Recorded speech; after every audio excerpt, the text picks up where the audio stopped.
Hey, how's it going everybody? Welcome back to Aussie Fish Keeping. So in today's video, we're going to be talking about the top 7 best low maintenance aquarium plants that you can get for your aquarium. So all 7 of these plants are obviously super easy to care for. They can thrive in pretty much any water quality, any light intensity. They grow super well in any style of aquarium, and yeah, they're just extremely hard to kill. All 7 of these plants are plants that I've actually kept before, and in fact, I think I keep them all at the moment. But yeah, in my experience with keeping all sorts of aquarium plants, I definitely think that these 7 are the easiest and most low maintenance that you can actually get. So I guess without any further ado, let's just jump straight into today's video with the first plant on our list. So as for our first plant today, this isn't really going to come as a surprise to anybody. We have Anubias. So Anubias is probably, in my opinion, the easiest plant to care for. It literally thrives in any water quality. You can just throw it into any aquarium and it will grow.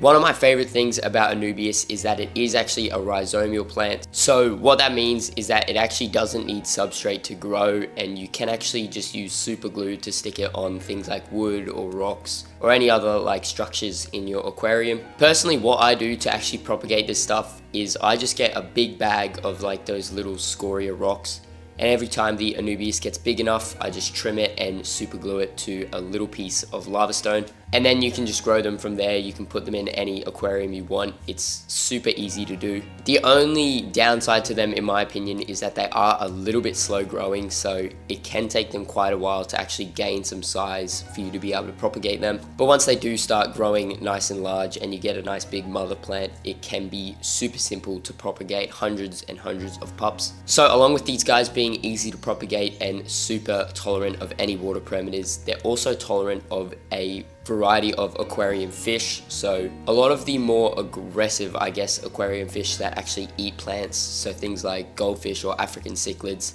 can actually be kept with the Anubias. And the main reason for that is because Anubias has super thick, like almost rubbery leaves, I guess, and no fish can really damage them too much just because they are such a thick leaf. So yeah, they can literally be kept with any sort of aquarium fish out there. And obviously the reason they're on this list today, they are super low maintenance. So as for the water parameters that they prefer to be in, you're going to want a temperature of about 22 to 28 degrees Celsius, which is about 72 to 82 degrees Fahrenheit.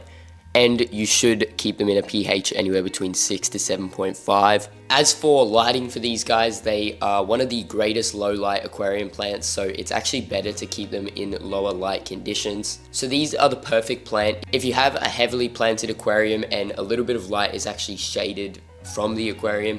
You can actually throw in the Anubias down the bottom and they will thrive in those lower light conditions. And generally you don't actually want them in too high light just because it can burn their leaves, as obviously they are adapted to thrive in those lower light intensities. As for fertilization, you don't actually need to fertilize these guys whatsoever. They grow off minimal nutrients and they'll just get that nutrients from your water column. If you do want to fertilize them, obviously you're not going to be using root tabs or anything like that. The best sort of fertilizer would just be a liquid fertilizer that you can pour into your water. But yeah, with that being said, Anubias is definitely one of the greatest low maintenance aquarium plants, and I would highly recommend them. Moving on to the next plant on our list, we actually have a stem plant. We have Ludwigia repens. So there is a variety of Ludwigia species out there. They are all extremely easy to care for, although in my opinion the easiest by far is Ludwigia repens. Ludwigia repens is super common. You can find it in practically any fish store or pet shop. It's also very cheap and easy to grow. So what I actually do with my Ludwigia repens, I have maybe one plant actually planted in water, and then what I'll do every time it gets too big, I'll just trim it and I'll cut up the cuttings into super small little pieces and I'll put them in a immersed aquarium plant tub, and that's just basically a storage tub with a little bit of dirt in it, and I'll grow them out of water just because they do grow a lot faster like that. It also means that they're not going to get littered with stale eggs and they're not going to be covered in algae. And then what I do, once they get big enough, I'll just throw them straight back into my aquarium. And with these guys, I do find that they adjust super well from going from an immersed to a submerged environment. So they will definitely lose a few leaves here and there, but they're not going to die back fully like some of the other aquarium plants that you get that are grown in an immersed environment before you put them in your aquarium. So one of the super cool things with Ludwigia repens is it actually is like a red plant, and in super high lighting it will get super nice red coloration, although it will thrive in any sort of light conditions. I don't really have too high lighting, but it is still like a little bit red around the bottom of the leaves, but I do just like the look of it anyway. It's a super nice lush aquarium plant. Obviously, being a stem plant, this is a plant that you do need to plant in the substrate, so it will have a root ball that grows in like your sand or your dirt, and it can't really just be stuck to rocks or things like that. But because it is a stem plant, if you want to, once again, you could propagate it and just take those cuttings and plant them straight back down into the substrate, and they should grow from that as well. As for the sort of fish you want to keep it with, I wouldn't recommend anything too rowdy, I guess, just because it can be a little bit delicate. But things like angelfish, tetras, barbs, rasboras, dwarf cichlids, all sorts of catfish should be fine with them. But yeah, you just don't want to keep them with anything too fast moving or that eats plants, so things like goldfish, bigger cichlids and things like that, big Australian natives. You probably want to steer clear from those sorts of fish. So as for water parameters for this stuff, it can basically go in any water parameters, although I'd say it grows best in a temperature of around 22 to 28 degrees Celsius, which is about 72 to 82 degrees Fahrenheit. And I'd recommend a pH of about 6 to 7.5. So another great thing about this stuff that I actually forgot to mention is it's super fast growing, so you definitely will need to cut it back every now and then. And it's best if you plant it like in the background of your aquarium. That way it doesn't just grow in the front and block the rest of your aquarium out. But yeah, with that being said, Ludwigia repens is another super low maintenance aquarium plant, and I would highly recommend it. Moving on to the next plant on our list, we have one super similar to the Anubias. It's actually probably one of my favorite aquarium plants. We have Bulbitis. So I absolutely love Bulbitis. I think it's probably one of the coolest aquarium plants out there. It literally looks like just a fern you'd find growing in the forest. I actually did have quite a bit in this tank, but as you can see, the guppy grass has completely taken over, so I hope I still have some left in there. I do have a little bit over here as well. But this stuff, like I said, is exactly like the Anubias, so it also is a rhizomial plant, which means you can stick it to things like rocks or wood, and in my case, I actually stick it to the top of my pleco caves. So the best way I could describe this plant is kind of like a mixture of Anubias and Java fern. It's got roots similar to like the Java fern, but its leaves are more similar to the Anubias in my opinion. So its leaves are super hardy, and it's got these super like thick stems, which means it can go with a variety of aquarium fish. It is a little bit less tough than the Anubias, so it probably can't go with African cichlids, but it could definitely go well with goldfish. And obviously any of the smaller tropical aquarium fish would go completely fine with this plant. Much like the Anubias, it is an aquarium plant that does prefer lower lighting. So I prefer to keep it in tanks like these ones, where I've got plants growing up the top that actually sort of shades the aquarium a little bit and makes the lighting a little bit less intense by the time it gets down to the actual Bulbitis. And I would actually recommend growing it in low light as well, just because if you do grow it in high light, you run the risk of actually getting algae on the leaves, which can smother it.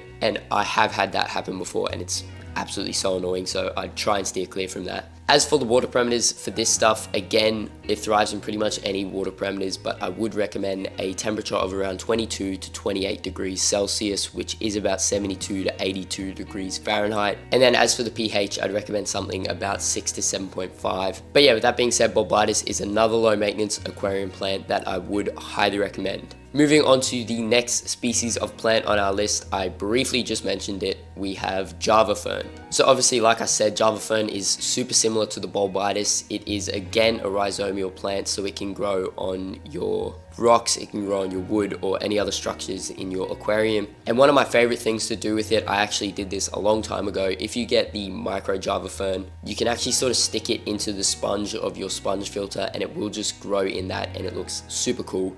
It can just make it a little bit difficult when it actually comes to cleaning your sponge filter, but yeah, I would recommend trying it out if you do have some micro Java fern on hand. So this stuff is probably one of the best plants to try and keep with African cichlids. It can be torn up a little bit, but I have seen a lot of people have success with keeping it with their African cichlids. So it does like the harder water as well, which obviously your African cichlids do like, and it also likes that high pH. And then on top of that, it's super hardy, so it can withstand a little bit of a beating from the cichlids. But it can also go with all sorts of those tropical aquarium fish as well. As for water parameters for this stuff, I'd recommend a temperature of about 20 to 27 degrees Celsius, which is about 68 to 80 degrees Fahrenheit.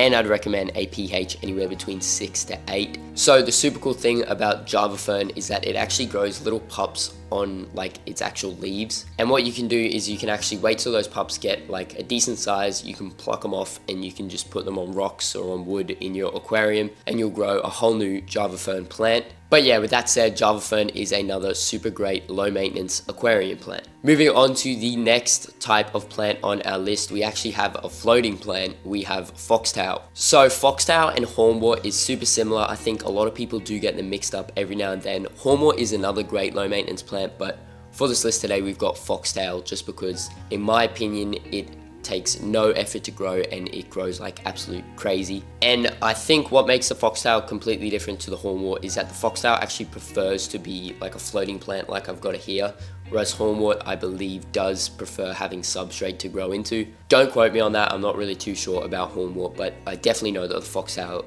does like being floating like this. So the Foxtail is, like I said, super fast growing. It takes literally no effort to get just a massive bunch of this stuff. As long as you have plenty of nutrients in your water, then it should absolutely thrive. So as for the fish you can put this with, I've actually got it growing outside with some goldfish and it seems to be going well in there. I don't think the goldfish can actually eat it. I think once it gets to a certain size, it's a little bit too big for them to actually fit in their mouth. So I do believe it should be safe keeping with goldfish. In my opinion, I personally like keeping it with live bearers just because it is a super nice bushy plant and that gives the baby live bearers somewhere to actually hide and get away from the parents. So it can be super useful for that. It can also be super useful to help spawn fish in your aquarium. So if you have egg scattering fish, you can chuck some of this in there and they'll just sort of go, you know, do their thing in the Foxtail and then yeah, it'll just give them somewhere that they can actually spawn. As for the water parameters for this stuff, you're going to want a temperature of about 21 to 26 degrees Celsius, which is about 70 to 78 degrees Fahrenheit, and you're going to want a pH anywhere between 6 to 7.5.